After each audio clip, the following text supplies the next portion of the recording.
आज हम करेंगे मैकेनिज्म ऑफ ब्रीदिंग।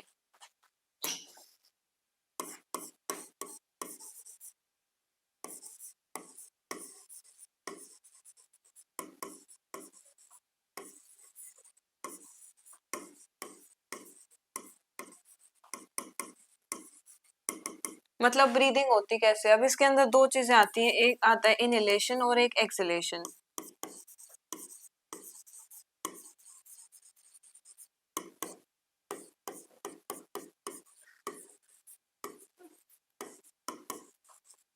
इनहेलेशन मतलब एयर को अंदर लेना, इनहेल करना, और एक्सहेलेशन एयर को बाहर निकाल देना, रिलीजिंग एयर। अब इनहेलेशन और एक्सहेलेशन होता कैसे है? तो इसके अंदर क्या किया जाता है, एक प्रेशर ग्रेडियंट क्रिएट किया जाता है।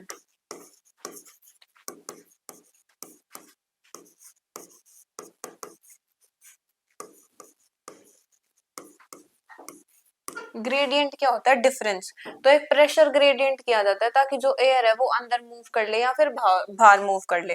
तो इनहेलेशन क्या होगा, एयर एयर हमेशा कैसे मूव करेगी, फ्रॉम हाई पार्शियल प्रेशर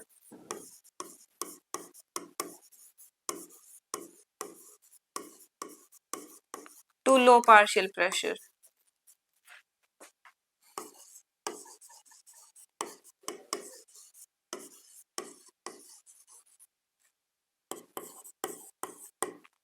तो अगर हमें एयर को मूव कराना है तो कुछ ऐसे मूव कराना पड़ेगा। अगर हमें अंदर एयर को मूव करना है तो यानी अंदर क्या होना चाहिए, लो प्रेशर होना चाहिए, लो पार्शियल प्रेशर, और बाहर क्या होना चाहिए, एटमॉस्फेयर का हाई पार्शियल प्रेशर, ताकि जो एयर है वो हाई टू लो मूव कर जाए।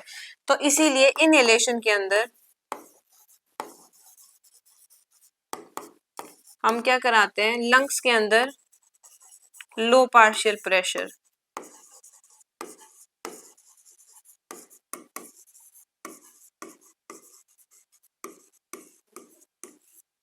और एटमॉस्फेयर में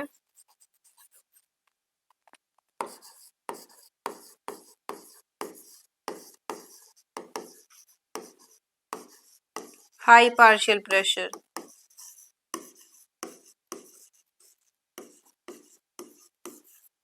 एक्सहेलेशन में क्या होगा फिर, यानी जब एयर को रिलीज करना है तो लंग्स के अंदर होगा हाई पार्शियल प्रेशर,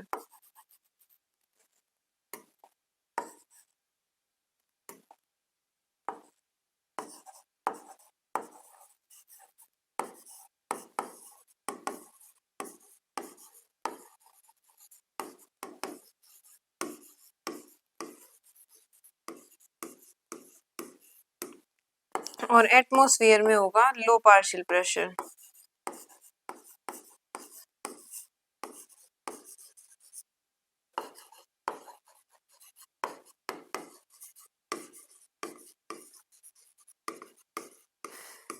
अब एटमॉस्फेयर का जो प्रेशर है वो तो रहता है कांस्टेंट, वो चेंज नहीं हो सकता। 76 mmHg एटमॉस्फेयर का प्रेशर रहेगा। तो हमें लंग्स का चेंज करना पड़ेगा, लंग्स का हाई पार्शियल प्रेशर या लंग्स का लो पार्शियल प्रेशर करना पड़ेगा। तो वो हम कैसे करेंगे, वो हम करेंगे by changing the thoracic cavity की वॉल्यूम। अगर हम इनहेलेशन कर रहे हैं तो इनहेलेशन के लिए हम क्या करेंगे, जो थोरेसिक कैविटी होती है, थोरेसिक कैविटी की वॉल्यूम को डिक्रीज कर देंगे। जिससे क्या होगा, जो पल्मोनरी कैविटी होगी यानी लंग कैविटी, उसकी वॉल्यूम भी कम हो जाएगी। वॉल्यूम नहीं, प्रेशर।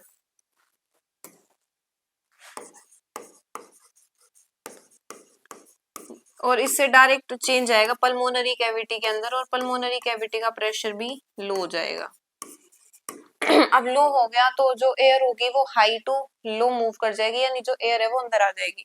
अब जो प्रेशर है उसको हम कैसे करेंगे कम, वॉल्यूम को इंक्रीज करके।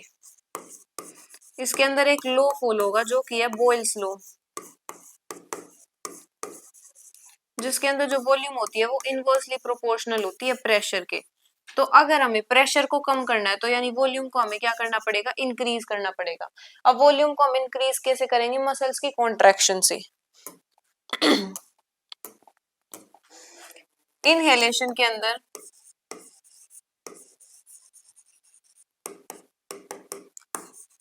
दो मसल्स यूज होंगी जिससे जो अंदर प्रेशर है वो कम हो जाएगा और एयर अंदर मूव हो जाएगी लो पार्शियल प्रेशर करके। वो दो मसल्स कौन सी है? एक तो है डायफ्राम और दूसरा है intercostal muscles, external intercostal muscles.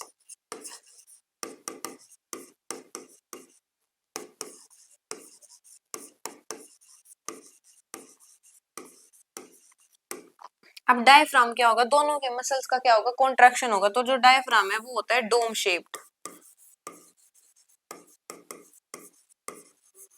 अगर ये कॉन्ट्रैक्ट करेगा तो कॉन्ट्रैक्ट करने के बाद ये हो जाएगा फ्लैट। अब अगर जो डोम शेप है डायफ्राम वो अगर फ्लैट हो गया तो वॉल्यूम क्या हो गई? वॉल्यूम हो गई increase. Volume of the lung, जो थोरेसिक कैविटी है उसकी वॉल्यूम इंक्रीज हो जाएगी। और अगर थोरेसिक कैविटी की वॉल्यूम इंक्रीज हो गई तो डायरेक्ट लंग की वॉल्यूम इंक्रीज हो जाएगी। So volume of the lung increases anteroposteriorly. Anteroposteriorly जो वॉल्यूम है वो इंक्रीज हो जाएगी। वॉल्यूम इंक्रीज हो गई तो प्रेशर क्या होगा? डिक्रीज होगा। थोरेसिक कैविटी का प्रेशर डिक्रीज होगा, इससे पल्मोनरी कैविटी का भी प्रेशर डिक्रीज हो जाएगा और जो एयर है वो हाई टू लो मूव कर जाएगी, यानी इनहेलेशन हो जाएगा।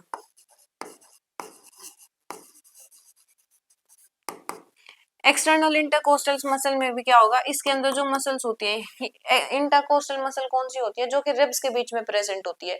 तो ये क्या करेंगी? ये मूव करेंगी फॉरवर्ड एंड अपवर्ड्स, आगे की तरफ आउटवर्ड ये मूव करेंगी और अपवर्ड मूव करेंगी, जिससे क्या होगा? जो वॉल्यूम है, वॉल्यूम इंक्रीज हो जाएगी किसकी? थोरेसिक कैविटी की। और थोरेसिक कैविटी की अगर वॉल्यूम इंक्रीज हो गई तो पल्मोनरी कैविटी की भी हो जाएगी। ये इंक्रीज होगी डोर्सो वेंट्रली। वॉल्यूम इंक्रीज हो गई यानी जो प्रेशर है, प्रेशर कम हो जाएगा। प्रेशर कम हो गया, अंदर लो पार्शियल प्रेशर, बाहर high partial pressure, high to low air move कर जाएगी। यहाँ पे क्या हो जाएगा? इनहेलेशन। तो ऐसे होता है इनहेलेशन। तो इनहेलेशन क्या है? एक एक्टिव प्रोसेस है। एक्टिव प्रोसेस क्यों है? क्योंकि इसके अंदर कॉन्ट्रैक्शन हो रहा है और कॉन्ट्रैक्शन के लिए एनर्जी यूज होती है, इसीलिए जो इनहेलेशन है वो क्या है? एक एक्टिव प्रोसेस है।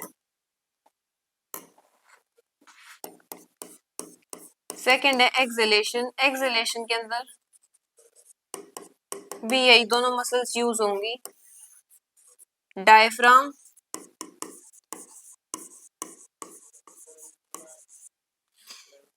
और एक्सटर्नल इंटरकोस्टल मसल्स, EICM। अब दोनों का क्या होगा? यहाँ पे होगा रिलैक्सेशन। रिलैक्सेशन होगा यानी ये क्या है? एक पैसिव प्रोसेस है।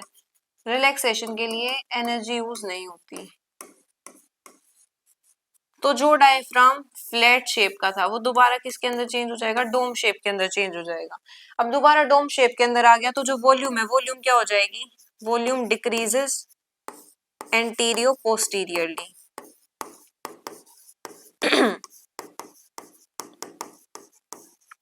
वॉल्यूम डिक्रीज हो गई तो प्रेशर क्या हो गया? इंक्रीज हो गया। दोनों इनवर्सली प्रोपोर्शनल होते हैं। थोरेसिक कैविटी का प्रेशर इंक्रीज होगा और फिर उसे लंग कैविटी, पल्मोनरी कैविटी का भी वॉल्यूम, वो प्रेशर इंक्रीज हो गया। और अब इंक्रीज हो गया तो यानी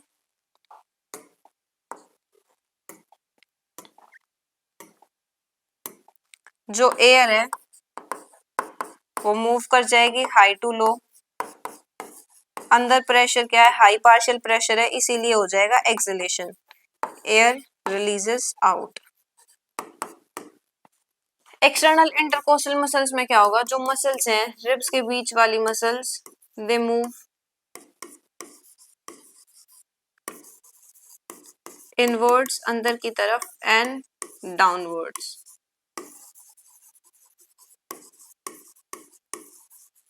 इससे क्या होगा? जो वॉल्यूम है डिक्रीजेस डोर्सोवेंट्रली।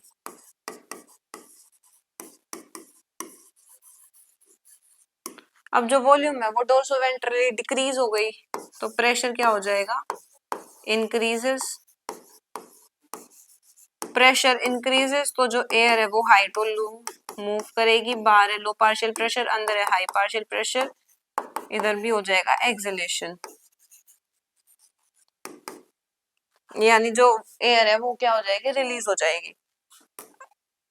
तो ऐसे होता है एक्सेलेशन और इनहेलेशन। ब्रीदिंग इन्वॉल्व्स, ब्रीदिंग के अंदर टू स्टेजेस आती है, इंस्पायरेशन ड्यूरिंग विच, जिसके अंदर एटमॉस्फेरिक एयर अंदर आएगी, और जो एक्सपायरेशन है जिससे जो एल्वियोलर एयर होती है वो बाहर रिलीज करते हैं। The movement of air into and out of the lungs is carried out by creating एक प्रेशर ग्रेडियंट, एक प्रेशर ग्रेडियंट क्रिएट कर देते हैं। ग्रेडियंट मतलब डिफरेंस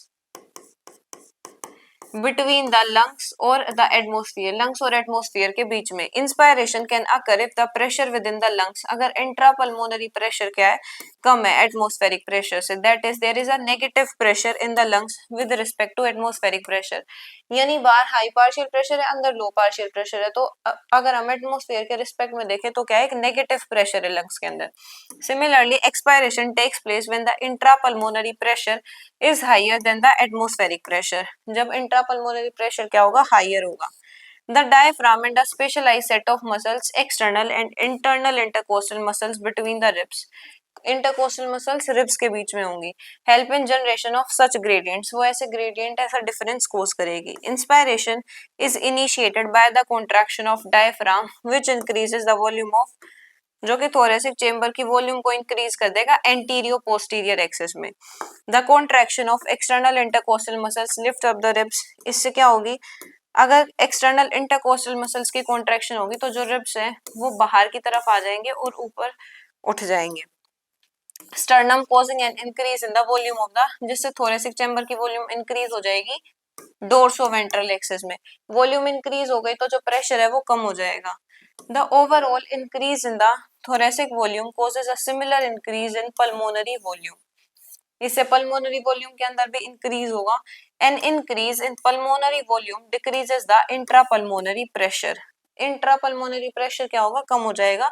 अगर पल्मोनरी वॉल्यूम डिक्रीज हो गई तो जो इंट्रापल्मोनरी प्रेशर है वो क्या होगा, to less than atmospheric pressure which forces the air from outside to move into the lungs, जो एयर है वो बाहर से अंदर आ जाएगी, बाहर हाई पार्शियल प्रेशर है, अंदर लो पार्शियल प्रेशर हो जाएगा।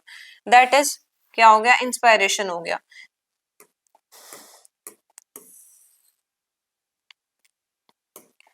Relaxation of the diaphragm and the intercostal muscles returns the diaphragm and sternum to their normal position। अब जब रिलैक्सेशन हो जाएगा तो वो अपनी नॉर्मल पोजीशन में आ जाएंगे and reduce the thoracic volume, और थोरेसिक वॉल्यूम क्या हो जाएगी, कम हो जाएगी, and thereby the pulmonary volume, और जो पल्मोनरी वॉल्यूम है वो भी कम हो जाएगी। This leads to, pulmonary volume कम हो गई, ये दोनों इनवर्सली प्रोपोर्शनल होते हैं बाय बोयल्स लॉ। तो अगर जो पल्मोनरी वॉल्यूम है वो कम हो गई तो इससे क्या हो जाएगा, इंट्रा पल्मोनरी प्रेशर क्या हो जाएगा, बढ़ जाएगा to slightly above the atmospheric pressure, atmospheric pressure से थोड़ा सा बढ़ जाएगा, causing the expulsion of air from the lungs, जिससे जो एयर है वो लंग्स से बाहर निकल जाएगी, दैट इज एक्सपायरेशन हो जाएगा। We have the ability to increase the strength of inspiration and expiration, हम इंस्पायरेशन और एक्सपायरेशन की स्ट्रेंथ को भी इंक्रीज कर सकते हैं, जैसे फोर्सफुल इंस्पायरेशन या फोर्सफुल एक्सपायरेशन कहेंगे, विद द हेल्प ऑफ, किसकी हेल्प से, एडिशनल मसल्स जो कि एब्डोमेन के अंदर प्रेजेंट होती है। On an average a healthy human breath, कितना ब्रीथ करता है, 12 to 16 times per minute. The volume of air involved in breathing movements can be estimated by using a, किससे हम मेजर कर सकते हैं, किस डिवाइस से, स्पायरोमीटर से मेजर कर सकते हैं, which helps in clinical assessment of pulmonary functions, pulmonary functions की क्लिनिकल असेसमेंट में स्पायरोमीटर हेल्प करता है, इससे जो भी वॉल्यूम है एयर का वो हम एस्टिमेट कर सकते हैं ब्रीदिंग मूवमेंट्स के अंदर जो भी इन्वॉल्व होते हैं। Respiratory volumes and capacities, respiratory volume and capacities हम डिस्कस करेंगे अगले लेक्चर में।